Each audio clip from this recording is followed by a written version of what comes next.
Эфир Абхазского телевидения продолжает русская служба новостей. Добрый вечер. Коротко о главном. Госмузею 100 лет. Юбилейные мероприятия в Сухуми. С инспекцией строящихся объектов. Рабочая поездка премьер-министра в Ткварчалский район. Бытовая техника для многодетной семьи. Помощь подопечным благотворительной организации «Керас».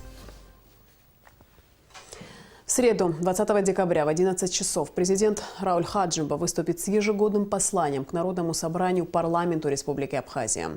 А 21 декабря состоится пресс-конференция Рауля Хаджимба. Глава государства ответит на широкий круг вопросов, касающихся практически всех сфер жизнедеятельности республики. В этом году Абхазский государственный музей отмечает столетие со дня создания. К этому событию были приурочены мероприятия, прошедшие сегодня в Сухуми. В их числе конференция и презентация альбома «Абхазский государственный музей». В работе конференции принял участие президент Рауль Хаджимба. Об истории и сегодняшнем дне Госмузея в репортаже Сарисмар. Впервые идея создания музея в Сухуми возникла еще в 1870 году. Тогда сбором материала, который имел культурно-историческую ценность, занялась общественность совместно с начальником Сухумского военного отдела полковником Александром Введенским. Но спустя время, перед началом русско-турецкой войны 1877-1878 годов, собранные ценнейшие нумизматические, этнографические, археологические экспонаты и материалы естественной истории Абхазии были вывезены и впоследствии утеряны. В 1915 году создается Общество любителей и исследователей природы и населения Сухумского округа.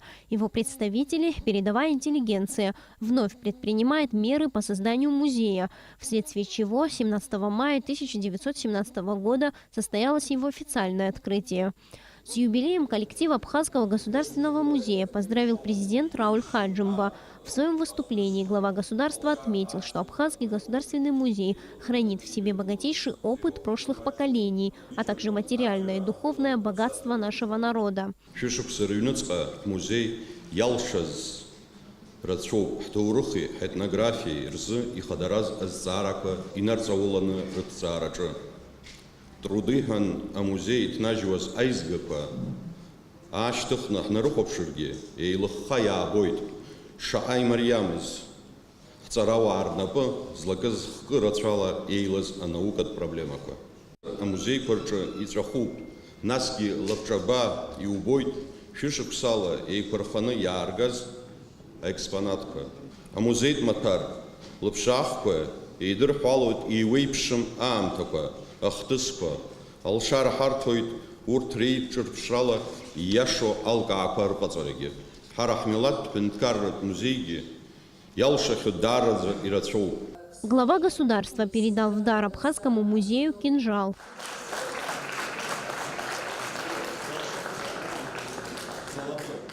С 1920 по 1924 годы музей был закрыт. После установления советской власти возобновляется краеведческая работа. Образовано Абхазское научное общество.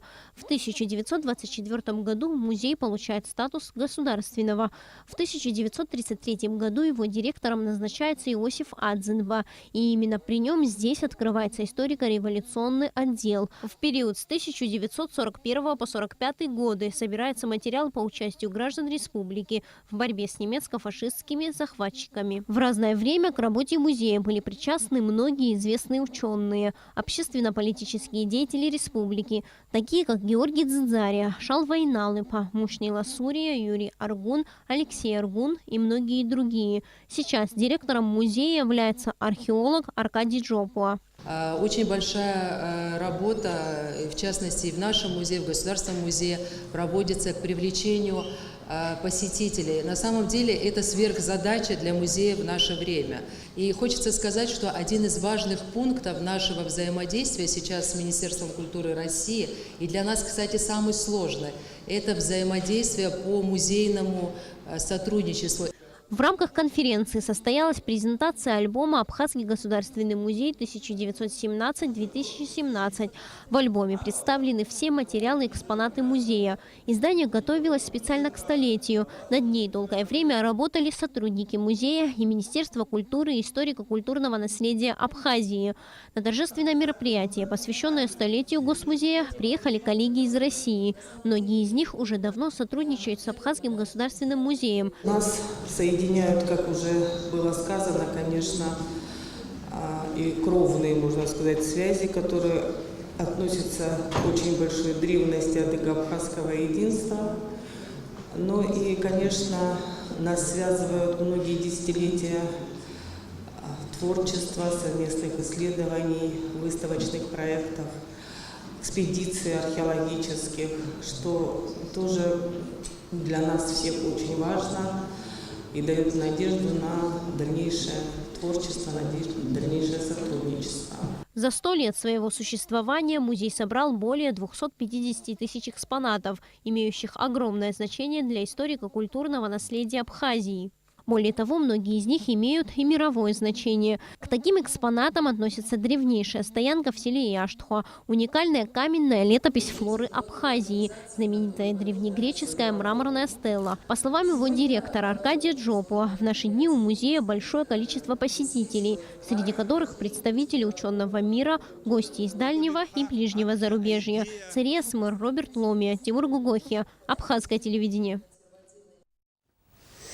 Сегодня же в Абхазском государственном музее открылась выставка предметов из фондов музея из так называемой «золотой коллекции». Многие из них экспонируются впервые. На выставке побывали и наши корреспонденты. На Алакове продолжит тему. На выставке представлены 3 отдела Госмузея – современный, отдел древней истории и отдел этнографии. Основу выставки составляют исторические документы, такие как знаменитое предсмертное обращение наместника Кавказа Шервашидзе к абхазскому народу, обращение представителей абхазского народа к наместнику на Кавказе о несправедливом отношении к абхазскому народу со стороны административных органов. Послание Георгия Михайловича Чачба Шервашидзе. И когда вы читаете это послание, такое впечатление, что он говорит о сегодняшнем дне, как надо бережно относиться к своему народу, к своей культуре, к своей земле. Это письмо находится оригинал в Тбилиси, к сожалению, как и многое другое, а мы просто копию имеем. Но просто письмо настолько интересно, что хочется очень большими буквами написать, и чтобы прочесть могли современные абхазцы, как нужно относиться к своей родине, к своей земле, к своему народу. Главный хранитель музея Любовь Дзыба Авицба проработала здесь более 40 лет. По ее словам, идея подобной выставки вынашивалась давно, но только сейчас, к столетию музея, смогли ее реализовать. Здесь также выставлены предметы естественной истории, археологические и этнологические коллекции, собранные в течение длительного времени на территории Абхазии. Они представлены в виде ритуальных предметов, оружия и тканых изделий. Немало здесь предметов с уникальной историей. Вот в этой витрине вы видите кофту, которую носила мать Пантелеймона, архимандрита Ачандарского прихода.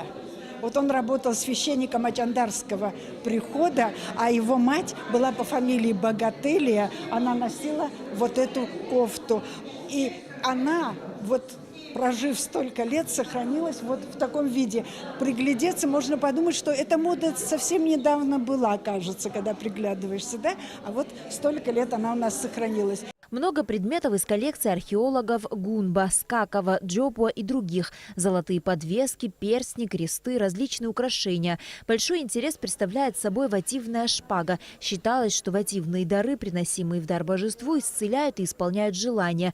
Эта традиция известна с древних времен. На выставке представлены предметы более ранней датировки. Например, пицунская чаша позднеантичной эпохи III века до нашей эры. Не может не привлечь внимание экспонат, который разместился и посреди зала. Мужское седло, которое было использовано во время съемок фильма «Белый башлык». Известно, что абхазы – единственный народ, который изготавливал седло на кости животного. Сабля Николая II, врученная военачальником Буденным, концертное платье, в котором оперная дива Хибла Гирзмава была удостоена гран-при международного конкурса имени Чайковского в Москве в 1994 году. Это и много другого интересного можно увидеть на выставке к столетию Абхазского государственного музея, которая продлится до 19 декабря. На Алакове Леонид Либа, Абхазское телевидение.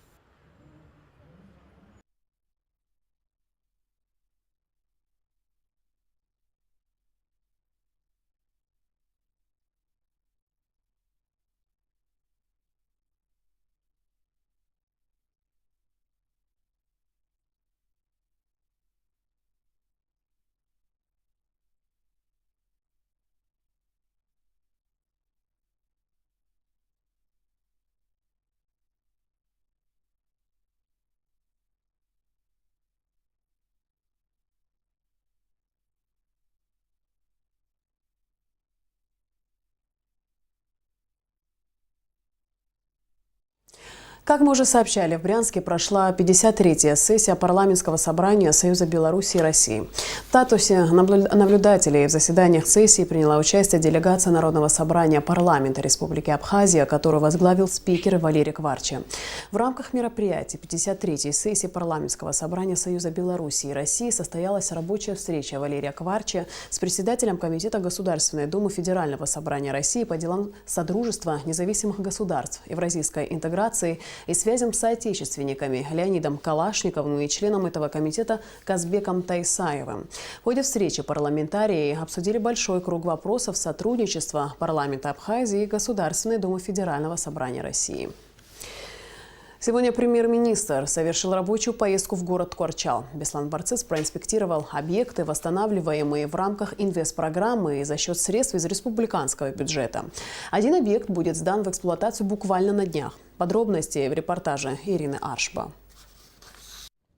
На 5 объектах побывал премьер-министр в ходе рабочей поездки. На 2 из них работы ведутся за счет средств республиканского бюджета. Ткорчалский детский сад «Амара» должны были сдать в эксплуатацию еще в 2015 году в рамках комплексного плана социально-экономического развития Абхазии. Финансовых средств на завершение работы не хватило. Заказчиком строительства был УКС, работы проводил Абхазстрой. Общая сумма – 74 миллиона рублей. Во время одной из своих поездок в Ткорчал Беслан Барцыц распорядился подсчитать средства, необходимые для полного завершения всех работ, чтобы до конца года сдать объект. Таким образом, порядка 10 миллионов рублей было выделено на завершающие строительные работы и на оснащение дошкольного учреждения. В эту сумму также входят и расходы на установку системы отопления, вентиляции и кондиционирования. Строители заверяют, что уже первые новогодние утренники 75 детей проведут в новом и комфортном помещении. В этом году общестроительные работы до конца текущего месяца, все общестроительные работы будут закончены. Параллельно начнется сборка мебели. К концу года садик должен быть сдать в эксплуатацию. Еще один объект, строительство которого идет за счет республиканского бюджета – Ткорчалский рынок. 7 миллионов рублей будет вложено в проект по возведению новых торговых рядов. При благоприятной погоде новый рынок начнет работать в конце первого квартала 2018 года. Также будет благоустроена и прилегающая территория. Ситуация с Ткорчальским рынком, можно сказать, что была критическая, поскольку даже вопросы безопасности были актуальны, конструкции были устаревшими, ветхими, однако торговля на территории рынка велась, люди вынуждены были идти на этот рынок. Эда Сергеевна неоднократно обращалась за помощью и поддержкой. Вот прошлый наш приезд мы определили, что крайне необходимо приступить к демонтажу старого рынка и возведению нового. Проект был соответствующий подготовлен, все сметные расчеты были определены, и на данном этапе началось финансирование проекта по возведению новых торговых рядов. Более 1000 квадратных метров будет под кровлей, это сотни торговых точек. Это все делается для удобства жителей близлежащих сел, которые выносят свою сельхозпродукцию на Ткорчальский рынок. Беслан Барцец осмотрел отремонтированную водокачку. На объекте заменена кровля. Проведены строительно-монтажные работы в 4 резервуарах, вмещающих по 500 и 1000 кубометров воды. Отремонтирован фильтровальный отсек, хлораторное помещение и лаборатория. Более 16 миллионов рублей было выделено на ремонт водозаборного сооружения в рамках инвестпрограммы 2015-2017. Правда, во время ремонта вскрылись и другие проблемы, не включенные в инвестпрограмму, такие как оснащение лаборатории, а также отсутствие обслуживающего персонала. Премьер обещал помощь в решении всех вопросов. Следующий объект – Тхорчалская центральная больница, восстанавливаемая в рамках инвестпрограммы 2017-2019. Стоимость проводимых работ более 42 миллионов рублей. Начало полноценного функционирования больницы – 3-й квартал 2019 года. Работы проводятся госпредприятием Тхорчалстрой и, что немаловажно, все работники – местные жители. Реализация этого проекта началась в текущем году.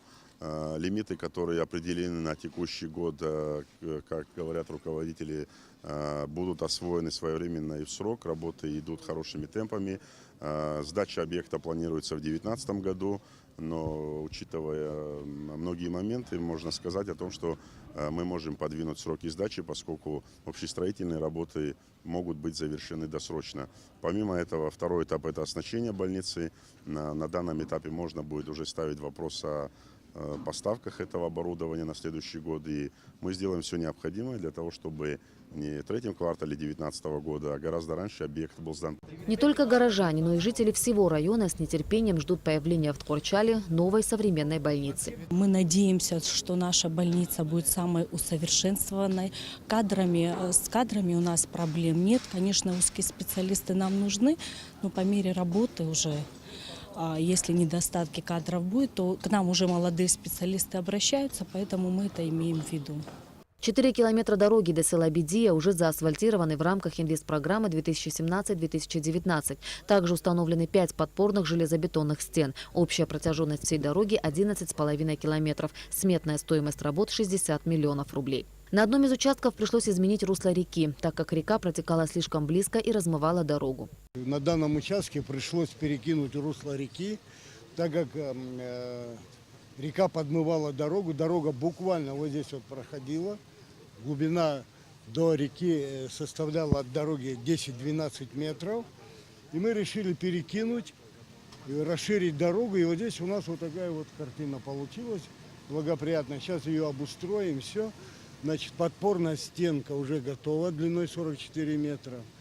Вот. Я думаю, что этот участок дороги мы спасли и очень даже успешно. В ходе рабочей поездки Беслан Барцец передал 3 мусороуборочные машины, приобретенные за счет средств инвестпрограммы городу Тхорчал. До этого в городе была всего одна машина, которую даже назвать спецтехникой было трудно. У нас всего была одна единица техники, которая обслуживала. Очень было тяжело, техника устаревшая. И нам систематически приходилось проводить ремонтные работы. А ремонтные работы, связанные с финансами, очень тяжело было. Более 100 контейнеров будут обслуживать новые спецмашины. И, несомненно, город станет чище и краше. Уже более 10 лет парк спецхозяйства у нас не обновлялся. Тем не менее, мы поддерживали порядок в городе. Теперь с получением 3 машин, я думаю, что у нас будет еще лучше в плане чистоты. И я хочу поблагодарить за такой предновогодний подарок тхорчалцам. Конечно же, чтобы Тхорчал приобрел былую славу и красоту, необходимо приложить еще много усилий и средств. Но вот так, шаг за шагом, восстанавливая детские сады, больницы и дороги, можно не сомневаться, что этот день обязательно настанет. Ирина Аршба, Астамур Гошба, Абхазское телевидение. В самом крупном в Европе агрокластере Food City теперь есть торговый дом Абхазии. На современной торговой площадке будет представлена продукция абхазских сельскохозяйственных производителей. Торговый дом был открыт в результате соглашения между торговым представительством Республики Абхазия в Российской Федерации и Евразийским деловым союзом. По словам торгового представителя Абхазии в России Олега Барцец, открытие торгового дома Абхазии на крупнейшей торговой площадке Food City – это важный шаг в направлении развития экономических и торговых связей между Республикой Абхазия и Российской Федерацией. В рамках договора о сотрудничестве между Минздравом Абхазии и Российской медицинской академией непрерывного последипломного образования сегодня в Москве было подписано соглашение. Документ подписали министр здравоохранения Абхазии Тамас Цахнаки и ректор МАПО академик Лариса Машетова. Как известно, мы уже начали проведение этих курсов в сотрудничестве с МАПО. И вот фактически буквально недавно, на днях, завершился второй цикл по педиатрии, курсов усовершенствования. Впереди аттестация будет проведена врачей, которые прошли эти курсы. Мы планируем с нового года продолжить образовательные циклы по другим необходимым нам специальностям, как на выездных курсах, так и в дистанционных, интерактивных. И в том числе будет решаться вопрос выезда специалистов в соответствующие клиники федеральные при Российской медицинской академии после дипломного образования по тематическим циклам. Государственная компания «Абхазтоп» в преддверии Нового года запустила акцию добра. Одна из многодетных семей Абхазии, подопечных благотворительной организации «Кераз», в которой 7 детей получила в дар бытовую технику. Подробности в материале Ренаты Шакая. Семья Хиба оказалась в бедственном положении после Отечественной войны народа Абхазии. Жизнь их разделилась на до и после. Дом сгорел, жить стало практически негде. Жилье, в котором проживает большая семья, назвать комфортным невозможно. Одноэтажное строение из 4 крошечных комнат без окон и дверей. Тепло в доме лишь от дровяной печи. Семья Хиба подопечной благотворительной организации «Кераз». 7 детей, 4 сына и 3 дочери. Старшему 15 лет, самой младшей 7 месяцев. Не так давно генеральный директор государственной компании «Абхазтоп» Авицба Беслан Иванович обратился в нашу организацию. У него возникло желание оказать помощь многодетным малоимущим семьям нашей республики. Семья Хиба у нас на учете состоит с самого основания нашей организации. На тот момент детей было меньше, но сейчас их количество увеличилось. Мы посоветовали Беслану Ивановичу обратить внимание именно на эту семью и сказали все, что им необходимо. Конечно, мы всегда основной упор делаем на самые важные вещи, такие как холодильник или еще что-то, но у него настолько щедрая душа, что он приобрел абсолютно все, что необходимо, даже больше. Честно говоря, мы очень удивлены, приятно, так как не каждый, наверное, вот настолько широко, да, готов оказать помощь. Холодильник, духовая печь, утюг, фен, телевизор со спутниковой антенной, оплаченные на год вперед. Всего около 20 наименований бытовой техники, так необходимой в каждой семье. Это подарки семье Хиба от компании «Абхазтоп». Мы приобрели всю необходимую бытовую технику для дома, там обогреватель, для того, чтобы было тепло в доме, холодильник, телевизор для деток. Устанавливаем также триколор, чтобы они могли смотреть различные мультфильмы. Руководство нашей компании в дальнейшем по мере своих возможностей будет помогать благотворительной организации «Кераз». Это благое дело для нас. Творите добро. И вот долгожданный телевизор подключен. Детей от мультфильма теперь трудно будет оторвать.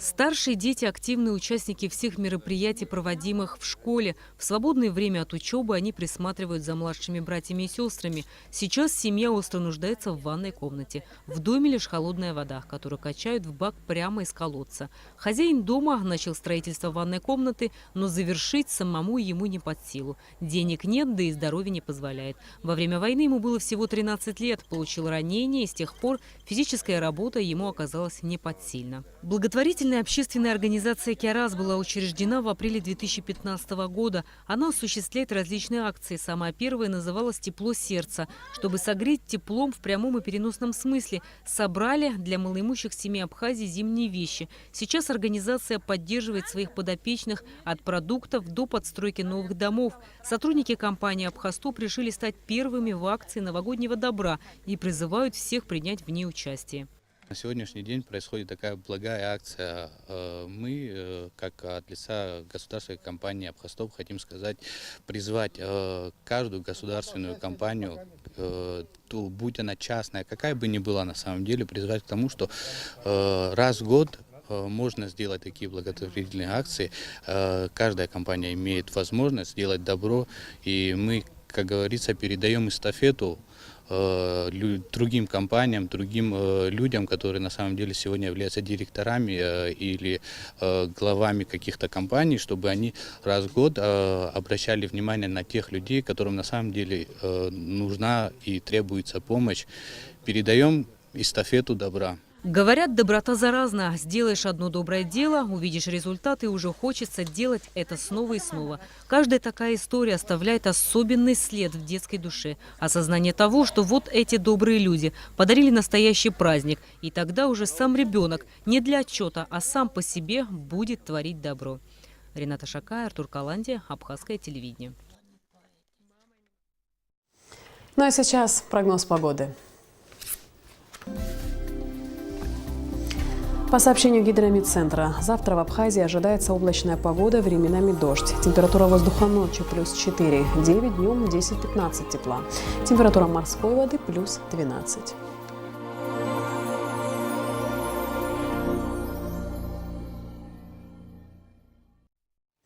На этом наш выпуск завершен. Всего доброго и до встречи в эфире.